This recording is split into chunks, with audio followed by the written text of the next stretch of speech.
So, ఈ మధ్య కాలంలో ఏంటంటే గోవాలో ఎక్కువ మంది ఈ ఫ్యామిలీ ట్రిప్సే కాకుండా చాలా వరకు మనకేంటంటే కార్పొరేట్ ఈవెంట్స్ ప్లాన్ చేస్తున్నారు. లైక్ ఏదైనా గెట్ టుగెదర్స్ కానివ్వండి, లేకపోతే ఏదైనా ఫ్యామిలీ ఔటింగ్స్, తర్వాత ఏదైనా కంపెనీ ఔటింగ్స్ కూడా ప్లాన్ చేస్తున్నారనమాట. ఎందుకంటే కంపెనీలో ఒక గ్రూప్ ఆఫ్ పీపుల్ 400-500 మెంబర్స్ ఉంటారు.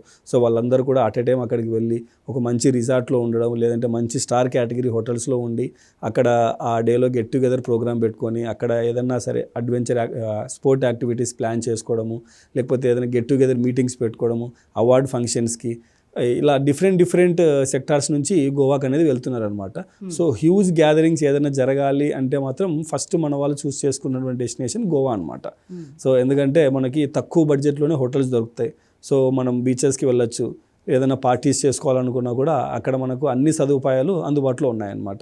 ఏదైనా లిక్కర్ పార్టీస్ కానివ్వండి, లేకపోతే డ్యాన్స్ పార్టీస్ కానివ్వండి. సో వీటన్నిటిని ఏవి చేసుకోవాలనుకున్నా సరే గోవా అనేది ఒక పర్ఫెక్ట్ ప్లేస్ అనమాట. అలాగే బడ్జెట్ గురించి చూసుకుంటే మీరు అన్నట్టుగా ఒక ఫ్లైట్లో వెళ్ళడమే కాకుండా గోవా అనేది మనకు ఆల్మోస్ట్ ఆల్ బోత్ తెలుగు స్టేట్స్కి చాలా నియర్ బై ఉంటుందన్నమాట.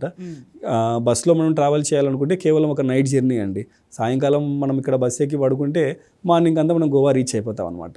సో బడ్జెట్ ఫ్రెండ్లీ ఎవరైనా ప్లాన్ చేస్తున్నారు అనుకుంటే మనం బస్ ప్యాకేజెస్ కూడా రన్ చేస్తున్నాం అనమాట. సో ఇవేంటంటే కేవలం 9,999 నుంచి స్టార్ట్ అవుతాయండి. సో ఈ గోవా ప్యాకేజెస్ అన్నీ కూడా.